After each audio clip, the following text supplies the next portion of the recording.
What's the value of the following expression, 4 7/10 divided by 100? So I know for my place value chart, if my digits shift to the left, they're going up the place value chart, the value is going to get larger. And if my digits are going to the right, the value of my digits are going to get smaller. If I'm dividing by 100, my digits are going to get smaller. So I like to use if I'm going to the right, I like to use the rightmost digit. If I'm going to the left, I like to use the leftmost digit. I'm going to use this right digit. It's a 7, and it's in the tenths place. I know that if I'm dividing by 100, I'm going to go this way because I'm dividing. If I go over one place value, that would just be me dividing by 10, and my 7 would then be in the hundredths place. But I don't need to just divide by 10, I need to divide by 100. So I'm going to go over 2 place values.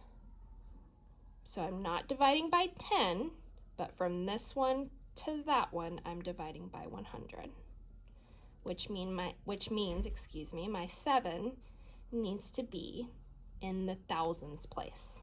And for reference, that would be right here. And then my 4 would be right next to it in my hundredths place. And then I would need a placeholder in my tenths. And we can put a placeholder in your ones, but you don't have to. So the answer is A, 47 thousandths. Number 2, which of the following mathematical statements is true? So we've got a bunch of them here. We need to test all of them out. So we're going to do them one at a time. A has 23 hundredths.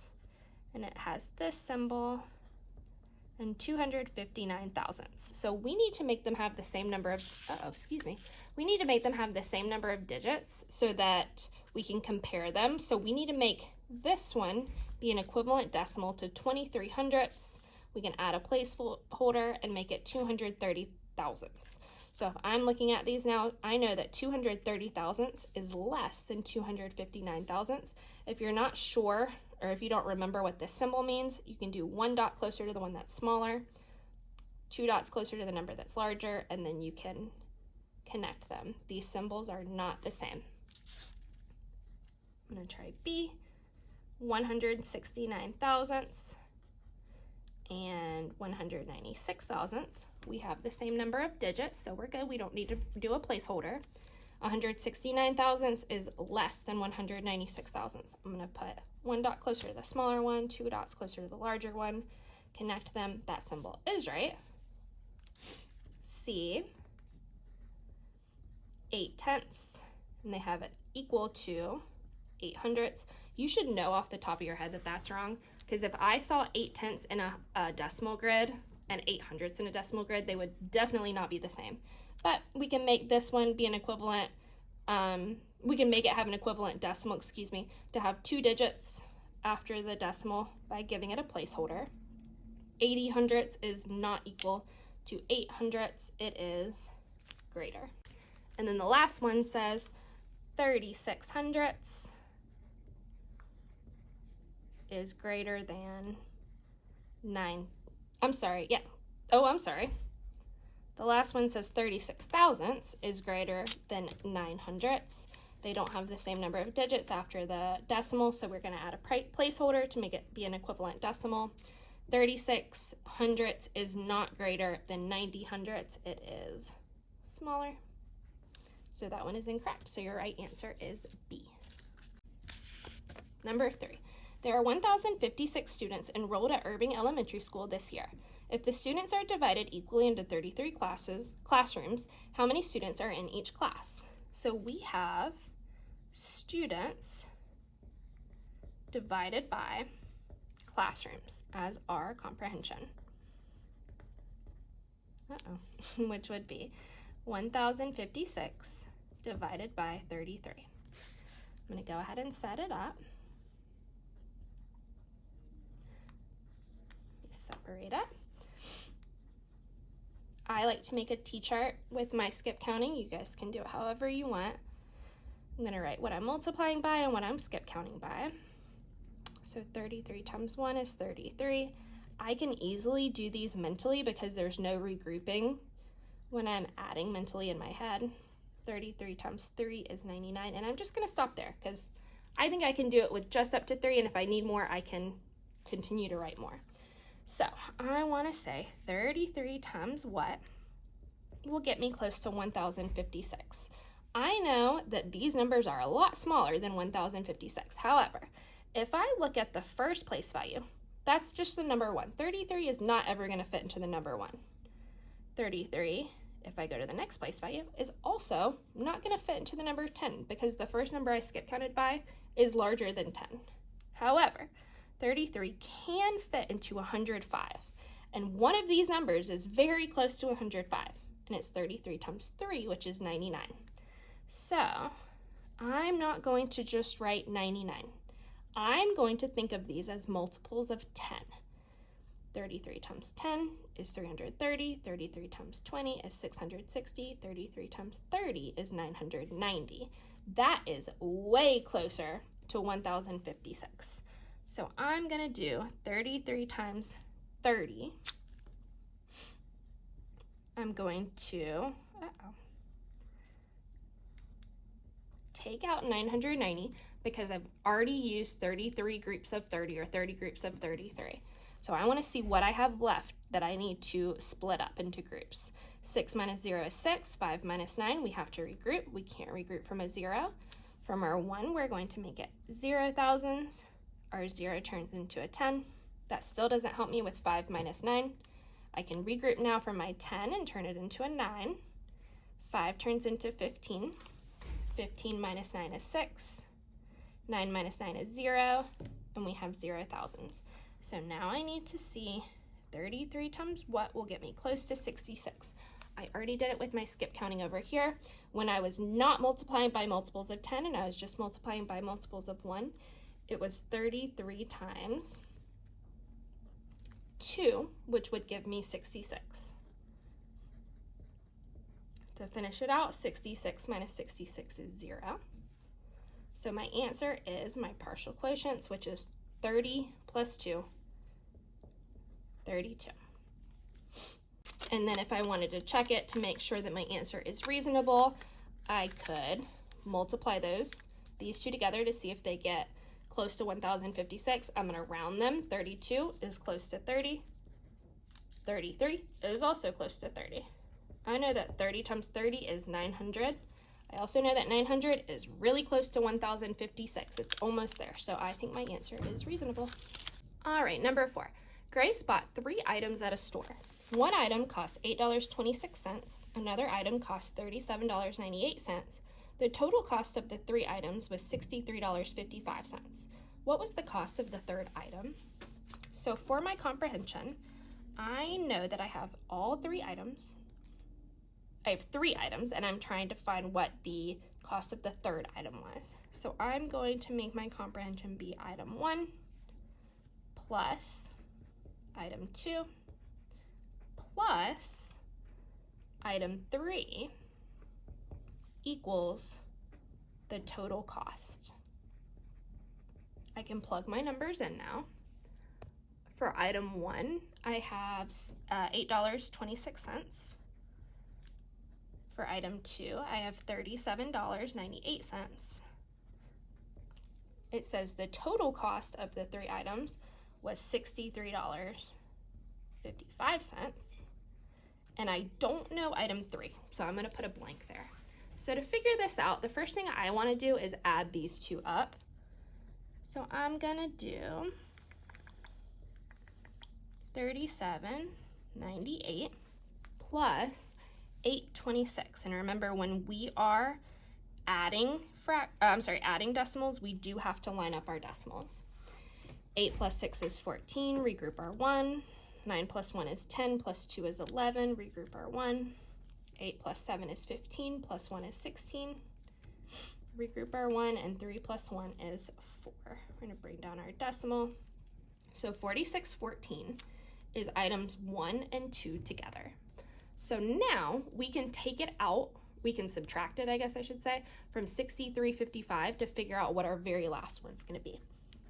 So 63.55 minus 4614. 5 minus 4 is 1. 5 minus 1 is 4. Bring down our decimal. We can't do 3 minus 6. We have to regroup. This 6 turns into a 5. This 3 turns into a 13. 13 minus 6 is 7. 5 minus 4 is 1.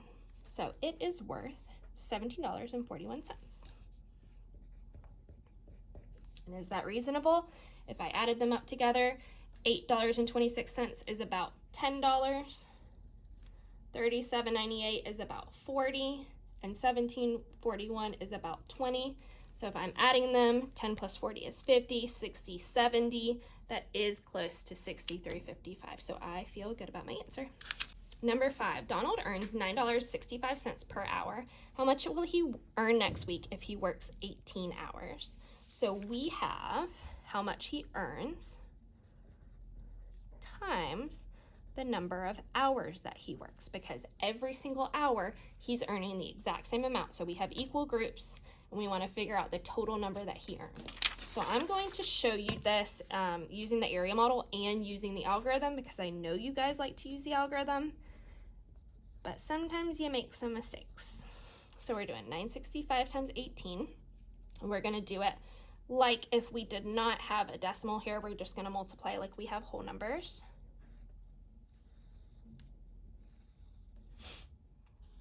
We're going to do 965 times 18. We're going to break up 900 plus 60 plus 5. 18 is 10 plus 8. If you're not fluent with the area model, please write your expressions inside the boxes. I'm not going to for the sake of time. I know that 900 times 10 is 9,000. 10 times 60 is 600. 10 times 5 is 50. 900 times 8 is 7,200. 8 times 60 is 480, and 8 times 5 is 40. Now I've seen some mistakes. When you guys are adding, you're not making sure that you are including all of your partial products. So please do that. When we add up our partial products, we are using 900, check it off, 7,200. I should have written that first because I made a mistake. Please make sure that you look at things really carefully, because I just made that mistake. That's not 900, that's 9,000. I'm gonna leave 7,200 exactly where it is because it has the same number of digits and we can add in any order. Plus 600, plus 480, plus 50, plus 40. If I add my ones place up, I get 0. Add my tens place up. 8 plus 5 is 13, plus 4 is 17. Regroup our 1. 2 plus 1 is 3, plus 6 is 9, plus 4 is 13. Regroup our 1. 9 plus 7 is 16, plus 1 is 17. 17,370. However, that is not the answer to the question because we need to account for the decimal. So to figure that out, I like to use estimation. There's a bunch of other ways that you could do it. I'm not going to erase the comma right there. I like to say 9 6/500 or $9.65 is close to 10. 18, if I rounded it, it's close to 20. And I know that 10 times 20 is 200. So a reasonable answer needs to be around $200. So if I was to put my decimal here, that would mean my answer is 1,737. That is kind of far away from 200. So I'm going to put my decimal instead here. That would be $173.70. 173 is kind of close to 200. Let's see if we can put our decimal here. That would be $17, and then we have 370 thousandths, and we don't really write money like that. So I think the closest one to 200 is $173.70. So that's what you can do when you're multiplying decimals. You can just forget about the decimal, multiply like a whole number, but then you have to go back or do it first and estimate to figure out where to put your decimal. So now, with all that being said, I'm going to do the algorithm so that you guys, I know you guys like to do it, so if you've been making mistakes, you can watch this and hopefully it'll help you out. I'm going to keep my estimation here because my answer should still be around 200. I'm going to do 965 times 18. I'm going to start in my ones place. 8 times 5 is 40. Regroup my 4. 8 times 6 is 48, plus 4, 49, 50, 51, 52. Regroup my 5. 8 times 9 is 72, plus 5 is 77. Now we're working in our tens place, so we have to put a placeholder, and we don't need these regroup numbers anymore. We're doing 1 times 5, which is really 10 times 5, which is why we're putting in the tens place. And we can say 1 times 5 is 5. 1 times 6 is 6. 1 times 9 is 9. Now we need to add up our partial products. 0, 7, 13, 16, 17. And then I can do the same thing with my decimal. It needs to go here because that's the number that is closest to 200.